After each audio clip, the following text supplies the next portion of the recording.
to the Ordinary Extraordinary Cemetery, where every death had a life and every life had a story. My name is Jennie Johnson. Hello, and I'm Diane Hartshorn. This episode is going to be a lot of fun because we have several pictures to share with everybody this week. So if you're watching us on YouTube, you'll see them. If you're listening to us like on one of the other apps, make sure you go back to YouTube at some point and take a look. All of today's pictures actually come directly from the website of the cemetery, which is Calvary Cemetery in Dayton, Ohio. And I want to make sure I clarify that because there's a lot of Calvary cemeteries. Oh my gosh, it's a beautiful cemetery. Yes. But we are excited to talk about this cemetery. It's going to become for sure a two-parter. Because initially I wanted to do an episode on one of the people that are buried there. But then I started looking at the cemetery and I told Dianne, I was like, rather than try and squish like a description of the cemetery into a paragraph like we've done in other episodes, I decided we should just cover the whole cemetery in one episode. So this will be a general kind of overview of the cemetery. And then next week, we will talk about for sure one of the individuals I was looking at. And then of course, in my researching of the cemetery itself, there were other people that I was like, oh, we should talk about them too. So of course, for sure a two-parter, maybe a three-parter. We'll kind of see how this goes as we do more research on it. But yes, I'm excited about it. So we have, again, if you're watching, you can see there's two different pictures behind us currently. I have the St. Henry's Chapel behind me. I'll lean over a little. And Dianne has a lovely monument behind her, which isn't that the Pieta? Or is that how you say that? Oh, I think you're that's asking what the that wrong statue person on is. that, but yeah. Which I did see the actual original Yes. one when I went to Italy years and years ago. Like I got to see that actual statue. Oh my God. It was very cool. Just Just yeah, bragging it's a to little. actually, well, no, it's like, and I hate to keep saying when we went to New York, but it's to actually see these pieces of art and statues that you just always either read about, see on movies and stuff, but to actually see them and touch them, it's not the same as No. seeing them. So that is something to brag about, and I think that's very cool. Well, and it's something that I appreciate. I mean, I was 17, 16 going on 17 when I went on that trip. So I was a teenager. And yes, I thought it was all very cool. And I saw the artwork. As I've gotten older, having studied these cemeteries and some of the artwork that goes into the cemeteries, knowing that I've seen the actual pieces that have been so often remade as cemetery art, especially in the Catholic cemeteries, is really cool. Because I was in Italy where the original art piece is, and I got to see it either or in some cases it was a replica. Like I saw the David, the David we don't normally see in the cemeteries, but right. I saw the David outside in Florence where it was originally erected. What they have outside now is a recreation of the original. The original is inside one of the museums just to protect him. You know, he's marble and delicate. And so the real David is kept indoors now. Well, of course, because did you see on the news not too long ago where a couple of very nice ladies decided to throw stuff all over the Mona Lisa? I did. Yeah. So it's very cool when I see like the artwork recreated in a cemetery or in a church or wherever. And then knowing that I actually saw the original piece, even though, like I said, at the time, I thought it was cool, but I didn't have the same appreciation for it as a teenager that I now have as a fully grown adult. No, that was very cool that you got to see it. Yes.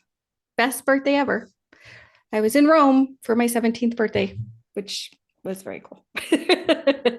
That's pretty nice. Pretty nice birthday. We went to the Vatican museums in the morning, and then we went to the Colosseum in the afternoon. So, you know, just steeped in, I mean, here, you know, okay. When we went to New York, you can go back to 300 or 400 years, you know, history. You go to Italy and the Colosseum, and it's like centuries. Centuries. And actually, because I was there in the late 90s, I don't think you can do it now, but when I was there, like we were with the tour guide, obviously, and we went into the Colosseum and we were actually like on the grounds part of it, like inside where so you could kind of see around all the Wow. seats. I'm not sure they're Down. allowing all of that now because of restoration work and stuff that they've been doing. So I feel grateful that I was there at a time when that was still kind of allowed. And I feel like I got to experience a little bit more of the Coliseum than I think today's tours get to see right now. I mean, I think eventually it'll go back to that, but again, that it's undergoing restoration work, which, as we know, takes a long time. And something that old probably takes a lot of very specialized artisans and stuff to fix it all up again. So, and they can't have tourists get in the way and be in making bad choices. Yes. I don't want to say stupid, but making bad choices and then causing more damage to the, to the Coliseum and stuff. And probably, I bet you security might be different now than it was when you were there too. Yeah, I bet it is. I bet it's probably tighter than when I was there, but it was still a very memorable trip. And so, yeah, but today we'll get into today's episode now. As I said, we're going to be talking about Cavalry Cemetery in Dayton, Ohio. We're going to start with a little piece from a newspaper clipping. The board of directors of Cavalry Cemetery Association certainly are deserving of the highest esteem and the deepest gratitude of the Catholics of Dayton for all that has been so generously accomplished by them to beautify their hallowed place, called so aptly by the German people Gottsacker, or God's Acre, under the efficient supervision of a wilderness of hills, has been transferred into a veritable beautiful garden of the dead. Father Lesance, the Dayton Herald, November 4th, 1889. Founded in 1872 and situated on 200 rolling acres, Dayton, Ohio's historic cemetery is located in the southern part of the city, bordering the suburbs of Kettering, Oakwood, and Moraine. Today, the land comprises one of the largest green spaces in all of Dayton and Montgomery County. And a lot of times the cemeteries are either one of the largest or definitely one of the first green spaces in a community, which is pretty cool. Especially in the larger cities like Dayton. Especially the large, yes. Yeah. Calvary Cemetery's website tells us that when Dayton was founded in 1796, Catholic families started to make their way up to the Miami River from Cincinnati to settle here. By 1833, there were 3 parishes, German, Gaelic, and English-speaking, enough to establish a plot of sanctified ground in the middle of the rapidly growing town. The first Catholic cemetery was called St. Henry's. As German, Irish, Polish, Hungarian, Italian, and Lithuanian immigrants flooded into the Miami Valley during the 1840s, Dayton's Catholic community swelled and spilled over into the surrounding neighborhoods, creating new parishes and more need for burial ground.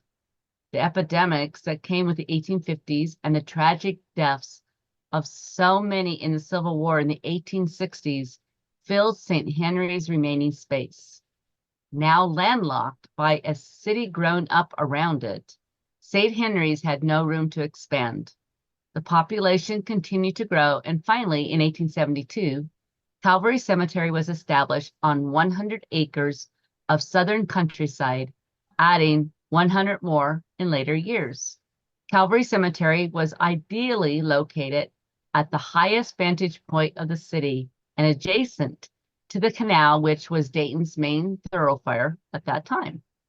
What's really cool about the canal, some of the articles that I was reading about the cemetery, that was one of the ways to get there was people would take boats in the canal to the cemetery. And there were a couple of articles, and I didn't include them in this episode, but there were a couple of articles where there'd be some event, like an All Souls Day event or whatever. And the crowds would start out at one location. They'd all load into these boats, go down the canal and get out at the cemetery. That canal actually no longer exists. It's actually a street now. It's been filled in and it's been turned into a street. But at the time, that was still a waterway. And so that's how they accessed the cemetery. That would be so cool. Oh my goodness. I had visions in my head of, all these Victorian ladies with their hats and their parasols floating along in the canal. Oh gosh. Oh my God. This is so cool. Beginning in 1875, Beginning in 1875, families began to have the remains of loved ones removed from St. Henry's Cemetery to Calvary. By the 1880s, St. Henry's had earned a reputation as a hangout for hooligans and criminals. Appearing in the July 25th, 1882 edition of the Dayton Herald, a movement is now on foot among the residents and property owners in the vicinity of the fairgrounds and St. Henry's Cemetery to have all burials in that cemetery and also in the Jewish burying grounds stopped. A meeting was held yesterday, and it was resolved to take action in the matter at once. The streets in that vicinity are building up rapidly, and a street will be run through a part of St. Henry's Cemetery. Council will be petitioned in the matter. By March of 1891, the Roman Catholic Diocese of Cincinnati had decided to sell the land that comprised of St. Henry Cemetery. A large part of the decision was due to the fact that St. Henry's is wholly unfit for cemetery purposes. They say the grounds have been neglected, have fallen into ruin and decay, and became a wilderness of weeds and underbrush, and the resort of vicious, idle, and disorderly persons who are a nuisance to the inhabitants of the neighborhood, that since interments in said cemetery have been prohibited by the City Council of Dayton, and they have no money to keep the place in repair, they desire to sell the same and remove the bodies interred in said cemetery to other cemeteries. And what I find that is interesting, that they talk about, kids today, Right. with vandals. It's been going on for forever. For forever. Mm-hmm. In 1895, official notices appeared in newspapers notifying those who had loved ones buried in the cemetery that they had until the end of the year to have the remains reinterred at their own expense to the other cemeteries in the Dayton area, or the remains will be removed to Calvary Cemetery and reinterred in a plot donated by the Calvary itself. Yes. So, and this article or this notice appeared in several issues of several papers for several months. And that's important for later on. I didn't say it specifically in the script, but it's important that they kept reprinting this over and over and saying, we're going to be selling this land. If you want your loved ones moved, you need to take care of it. If you want to do it a specific way, or you want to, have a specific plot or a specific monument, because along with moving their bodies, you could also, if you had a headstone or whatever, you could have that moved as well so that it could be reused at the new cemetery. But for months, this notice appeared, and it was a good, I saw it in several different issues when I was doing the research. I mean, it was a good sized notice. Like, you weren't going to miss it unless you absolutely didn't read the local newspapers. So I'm just pointing that out for a little bit later here. Of course, there were some who were unhappy with the sale of the cemetery and the removal of the dead. One gentleman sued the trustees of St. Henry's in 1891, claiming that he was never personally notified of the necessity of the removal of his 4 family members. In his suit, he claimed that their removal to Calvary Cemetery had been so badly handled that the remains could not be identified, and that the large monument that had overlooked their plot at St. Henry's had been destroyed. I kind of got the feeling from reading this article, and I didn't find any follow-ups on this one in particular, that maybe this man didn't actually have the large monument watching over his loved ones, but I think he was trying to get a large monument. Yes, courtesy of the diocese. That was the feeling I got from reading this particular article. It appears, however, that the courts in the end sided with St. Henry's, and the man received no compensation or new monument for the removal of his family from one cemetery to the other. In the end, more than 6,000 people had been buried at St. Henry's Cemetery, and 2,000 were claimed by surviving families and moved to new plots at Cavalry Cemetery or in a couple other cemeteries. The majority of the dead, another 4,000 bodies, were unclaimed. In the spring of 1891, it was determined that the money remaining from the sale of St. Henry's Cemetery would be paid to the trustees of Calvary Cemetery in order for a memorial chapel honoring the dead from St. Henry's might be erected at the Calvary Cemetery. So all those 4,000 bodies were moved from St. Henry's to Calvary, but kind of in one area. Some of it made it sound like it was like one mass grave, but other parts of it said it was like just a plot of land within the cemetery that was set aside for these reburials. Either way, all these bodies did get moved from St. Henry's to Calvary in the end. So they're not still where St. Henry's used to be. Oh, that's good. Yes. And now where that existed is now a series of streets and it's a neighborhood. And like that's why they sold it. They needed the land for the living at that point in that part of town. The chapel would be called St. Henry's Chapel and was officially dedicated on All Souls Day, November 2nd, 1903. The chapel was constructed of limestone and designed in the Gothic style favored by the Victorians. Frank Mills Andrews, who designed the Kentucky State Capitol building, the Battle Creek Sanatorium in Battle Creek, Michigan, and the George Washington Hotel in New York City, among other works, was hired to design the memorial chapel. And you can see the chapel, Jenny has disappeared, but right there, you can hear her, right there. I mean, it is a stunning Yes, chapel. it's gorgeous. The chapel is topped by a steeply pitched slate roof with 11 dormers and a chimney. Inside the chapel, 11 stained glass windows made by the Dayton Art Glass Company shine in amber and blue patterns. The walls are made of brick and stone. A high altar with a crucifix made of granite and marble is framed by a stone arch.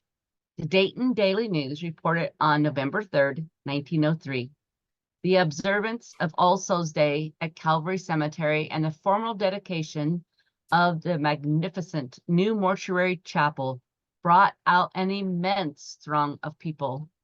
It is estimated that fully 25,000 persons passed within the gates of the beautiful city of the dead.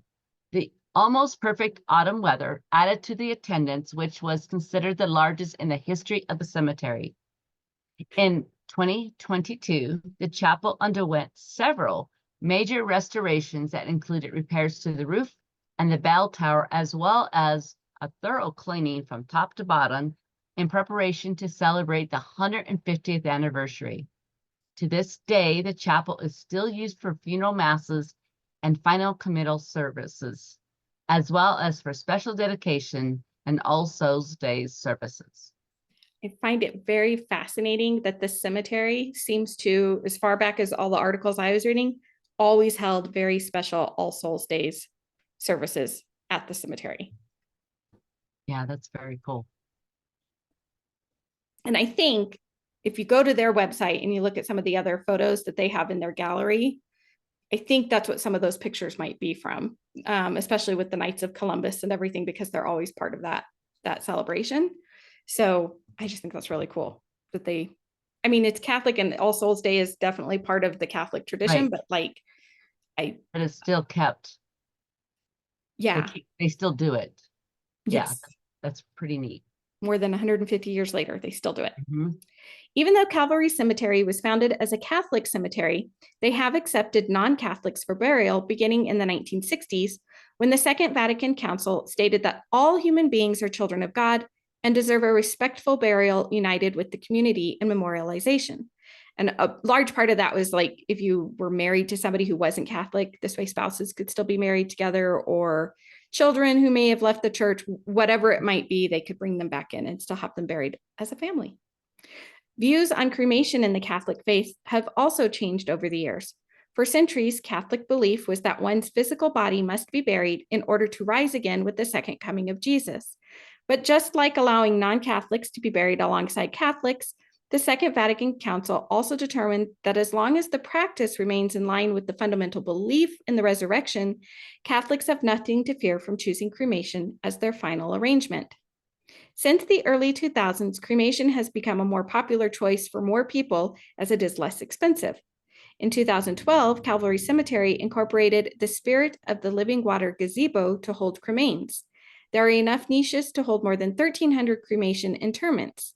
The gazebo surrounds a tranquil koi pond, waterfall, and butterfly garden. Oh my goodness, that sounds beautiful. Doesn't it? As of today, more than 90,000 souls have made Calvary Cemetery their final resting place, including Carnegie Medal recipient Genevieve Zimmerman, Underground Railroad conductor Maurice Breen, Titanic survivor Philip Zenny, and even the last king of the gypsies, Frank Stanley. The cemetery's rolling hills are punctuated with monuments that vary from the simple to the ornate. The hill the cemetery is situated on rises 160 feet above the city of Dayton and was once used by Native Americans as a lookout, as it offered a 360-degree view of the rivers and land below. To this day, the cemetery still overlooks the Miami River. Being a Catholic cemetery, you will find many monuments that include crosses, crucifixes, statues, and images of the Holy Family, saints, and of course, angels. In fact, the cemetery offers an annual tour called the Angel Night Tour, which is a celebration of its angels and music. For the past several years, the tour has been a self-guided drive tour that allows you to view and learn about 60 of the cemetery's exquisite angel monuments while enjoying music through your car radio from one of the local radio stations. That sounds so cool. The event is free, though it is encouraged to bring canned goods to donate to the local St. Vincent de Paul food pantry. Yes. And I read in one of the articles or on their website, I don't remember where I read it now, that it attracts over 3,000 people a year to come through and do this drive, because I mean, it's all mapped out so you can see the angels. And then they used to, like, one of the ones I came across, because there were several where I could see where they hosted the event for a long time, like the music and stuff was like local bands and choirs, and they had them performing at St. Henry's Chapel and some other places in the cemetery. It kind of sounds like since COVID, they worked out this deal with the radio stations. So you listen to the radio station in your car. They have a special presentation that not only are they playing music, but I guess they're also talking about the various angel statues and stuff. So as you're going through, and then there's another link that during the event you can click on that tells you more information about each one of those statues as you're driving through and you're looking at it. Wow. So I know, I was like, they did it this last year. So 2023, they did it on November 30th. So right in time for, the Christmas holidays, and they were playing Christmas music as part of the thing. And it involved I found out three different radio stations. That is so neat. Depending on where you were coming from or whatever, and you could listen in on all of this, and you could stream it too online, I think. So even if you weren't there physically, you could still learn about the cemetery and the angels and enjoy the Christmas music. And I was like, what a fun way to kick off the Christmas holidays. Yes. And if you're watching on YouTube now, you can see I changed my picture. This is a picture from their website again, that was taken obviously at night during one of the tours.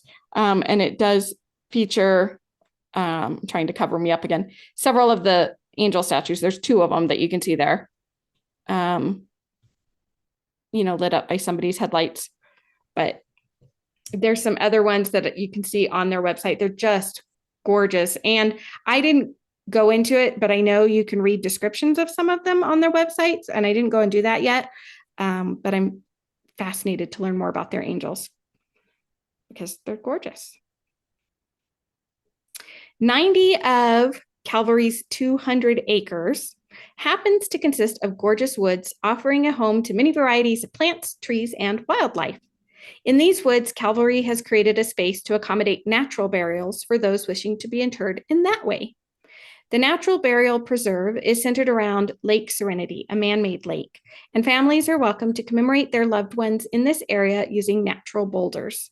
The preserve has been named the Saint Kateri Kawata Preserve, as she is the patron saint of the environment. Te Kawata was the child of a Mohawk father and a Christianized Algonquin mother.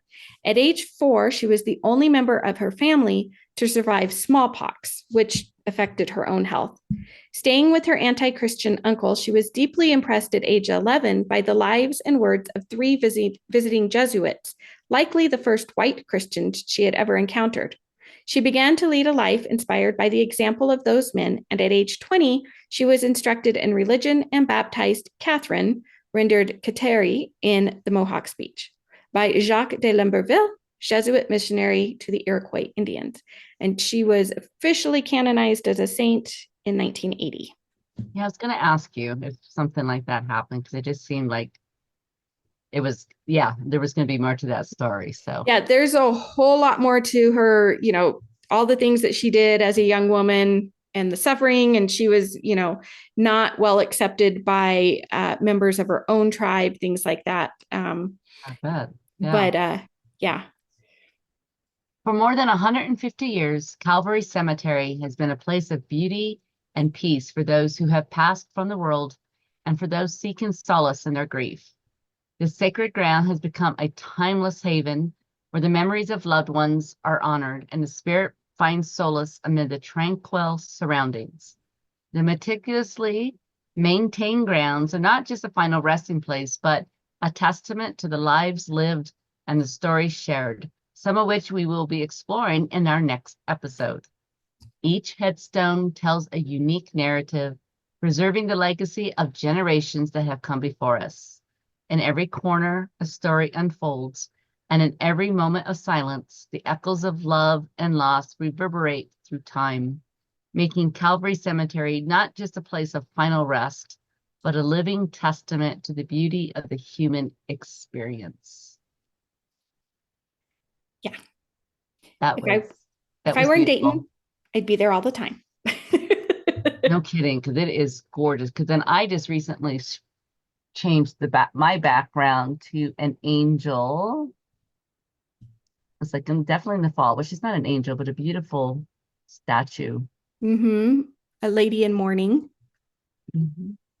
And you can see the woods behind her and the foliage and the Oh, trees. just gorgeous. And I had for a moment, if you were following along, before I put up the angel picture, there was another one that was showing another section of the cemetery with a bunch of monuments and some deer that were hanging out. We see a lot of deer often in the cemeteries. Mm-hmm. It's a quiet place for them. There's plenty of grass to munch, and It's relatively safe. it's relatively safe and quiet. Even when there's humans there, most of the humans are usually fairly quiet and respectful. So the deer don't feel like anything's going to happen to them while they're Right. munching away at the grass. And so, and of course, if this is really one of the biggest, largest green spaces in the Dayton area, you can understand why those animals would be there like that. One part of the cemetery we didn't talk about today in the script is the mausoleums, but they do have several, and you can see them in the picture behind me now. I love how it's tucked up against the side of the hill. That's really cool. I love that too. That's something I've noticed, like on the East Coast and a couple of cemeteries there where they have a lot of hills. Mm-hmm. They just take advantage of that natural part of the earth and then build the front of the entrance to make it grand and pretty. And, you can see some columns behind me. Actually, I think those first two have some nice columns, and then there's a little bit smaller one going down the road there, but it's utilizing the natural landscape like that. Mm-hmm. Yeah. And I guess I didn't really find out who they hired. I didn't see it listed anywhere, like who was hired to do the landscaping. We've talked about some of the landscape artists that were hired at the time. I didn't find that information. I'm sure it was somewhere and I just didn't see it. I came across the information about the gentleman who designed the chapel, which he also designed several other important structures that are in Dayton itself. And I couldn't tell you what they are now. I remember reading about them. But he actually did a lot for the city of Dayton in terms of what he designed and constructed for them, but he worked all over the country. Like he was well known for his designs and architecture. And as we pointed out, he worked in New York City and Kentucky and Ohio. So he was moving around all over the place to do his designs and leave his mark. Well, a lot of times you don't think of cemeteries as having a landscaper designer come in. Maybe laying out roads and all that, but not somebody who's really going to, there's a thought into making it a beautiful space, just like you would, lay out a yard or I would say a garden, because a lot of times cemeteries are like gardens, but for sure. And just to think that at that time when they were doing this, of course it was in style to do the rural cemetery, but I don't know. It was sort of like, I don't want to say they honored the environment instead of now everything, a lot of times it's just, the cemeteries are made so it's easily to maintain. They don't have, it's just row after row after row, or even if, or flat headstone, because it's so easy to mow. There's not a lot of character. There's not a lot of individuality in some of the modern cemeteries that these older cemeteries have. And that's why it's so important to preserve not only the stones, but the landscape itself.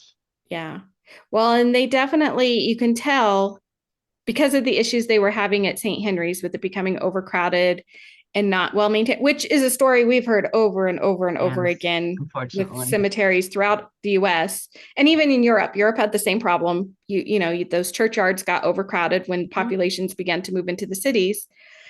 So it did take somebody who had a background in landscaping and design to come up with these cemeteries to make them so that people would actually want to bury their loved ones there and then want to go back and visit their loved ones there, because St. Henry's obviously got to a point where people, even when they were still doing internments there, people weren't really going back to visit the dead. It sounds like they just kind of were like, we got to bury them. And of course, in the 1850s, when they were having all kinds of epidemics, there were smallpox and all those epidemics, it was a quick burial, get them done, get them out of the way, because we don't want this spreading to the living population. And then of course, during the Civil War, you had so many people dying so much that again, it was a quick burial, get it done and out of the way.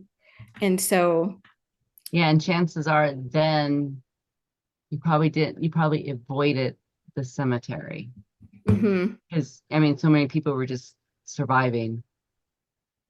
Right. So. And this, again, as we stated at the beginning of the episode, this part of Dayton was a lot of immigrants.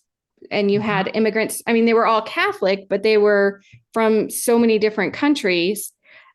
And so again, it was them learning how to live with each other, them sharing their Catholic faith, but then their cultures.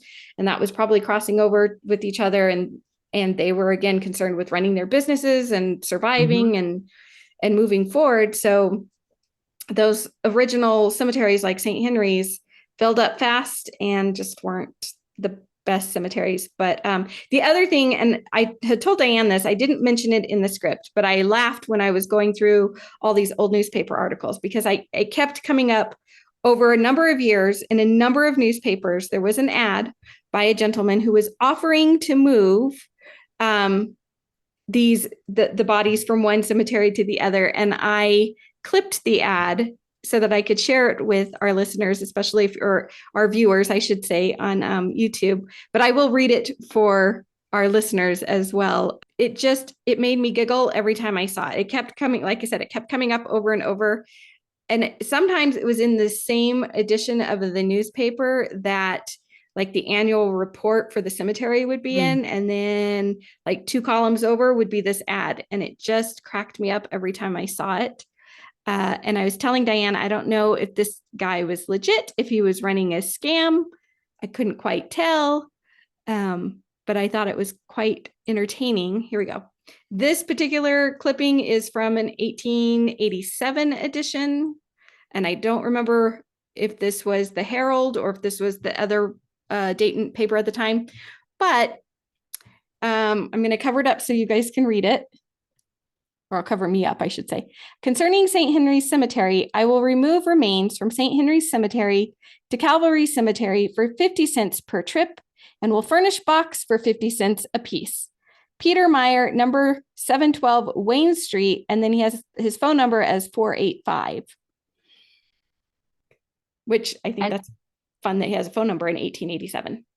I thought that was very interesting. But to think that he was doing it for, you said several years, several months? Several years, because it showed up in the papers a lot of times, like I said, with the cemetery report, which was an annual report that was being printed in the paper.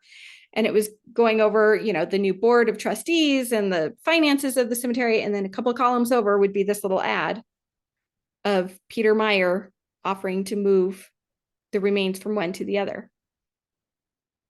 It just makes you wonder if he had actually had much cemetery disinterment experience to know what he was getting into. Right? or if yeah, might have been a scam, or maybe his heart was in the right place and he just wanted to help these families out. It would be interesting to find out what was it Mr. Meyer? Mr. Meyer, Peter Meyer. Peter Meyer, what Mr. Peter was up to. That would be interesting to see what happened with that. Well, and I guess the reason I immediately thought scam was because of the issues that happened in Denver with Denver's Old City Cemetery when they Mhm. were moving the remains from there to the newer cemeteries to Right. Riverside and Fairmount, and there was a whole bunch of issues with one person in particular, like mixing remains together, and he was doing it to make money, and eventually they caught him, and it ended up being a scam. And so for some reason, every time I came across this little ad in the newspapers, that thought kept going into my head. So maybe he was legit. Maybe Mr. Meyer did good work and he legitimately removed bodies from one to the other and they were respectfully replaced. And I'm hoping that's the case. But Yeah, let's hope. I didn't come across any articles saying otherwise. So maybe it was Also, that's a legit. good thing because yeah, definitely if it was something he was doing illegally or, he wasn't, it was what he was doing wasn't on the up and up, then for sure the newspapers would have grabbed on that and sensationalized it, but because, newspapers love to do that. Right. So it makes sense. If you didn't hear anything, then maybe it was a legit. So that's what I'm hoping, that it was legit, that Yeah. he really was like, this was a way for him to make some money and maybe help fellow parishioners out to get people moved. They were moving bodies though for a long time because initially I think when they started moving him, it was maybe the more well-to-do families that wanted to remove their loved ones from this rundown, not so great cemetery into this nice new beautiful cemetery. But then as the archdiocese is like, we can't afford to upkeep two cemeteries, and because of where St. Henry's was located and because the population was growing in that part of town, it made more sense to move everybody and use that plot of land for other things for the Right. living going forward. At one point, I did read in the late 1890s, as it was pretty much cleared out, there was a section of it that was being used as potato gardens. Like it was a community potato gardens where people were Oh, coming in wow. and planting potatoes, and it was a community like potato garden, which I thought was kind of interesting, before they'd covered it completely over with streets and stuff. So Huh. the land got reused for that. And then I also came across another really funny article. Some guy had, I couldn't quite determine if he stole the pig or if it was his pig that he had butchered. Either way, at some point, he was being chased down by somebody for this pig that he was carrying through town. And he was near the cemetery. And then they thought he was actually snatching a body from the cemetery. Oh So my the cops gosh. had to get involved. And then they realized it was a pig and not a body. So I thought that was kind of a funny little story, too. Oh my God, that is pretty funny. It was hilarious. The fun things that you find in the old newspaper articles when you start Yeah. digging. Chasing a pig into the cemetery. Right. Never know. Like I said, I was trying to determine if he stole the pig and was running away because he stole this pig, or if it was his own pig, but and it was dead. Either way, the pig was already dead when he was carrying it. And he had it like over his shoulders. But Oh my as God. he was Okay. as he was going past St. Henry's Cemetery, somebody saw him thinking it was an actual body from the cemetery, and they freaked out, and the police had to get involved. And then the police were like, "Oh no, it's just a pig.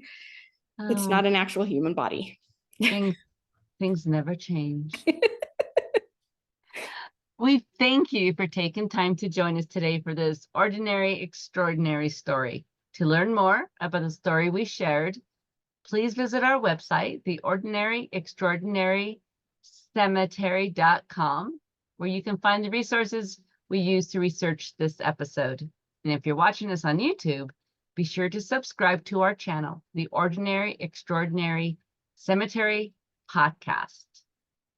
And please don't forget to visit us on social media, where we share all kinds of cemetery photos, quotes, tidbits, and more. We are on Facebook and Instagram at Ordinary Extraordinary Cemetery, and on X at OrdExtraCim. If you enjoyed this or any of our episodes, please consider leaving a 5-star review and a comment on Apple Podcasts, Spotify, our website, or our YouTube. Your positive reviews and enthusiasms for our show help others who love cemeteries and histories to discover us and our ordinary, extraordinary cemeteries. And if you're interested in being a guest on the show, please reach out to us. We have a couple guests coming up soon that we'll be featuring, but if you have a story, a cemetery that you want to talk to us about and share on the podcast, please reach out to us. You can contact us through the website or on any of our social media pages. Until we meet again.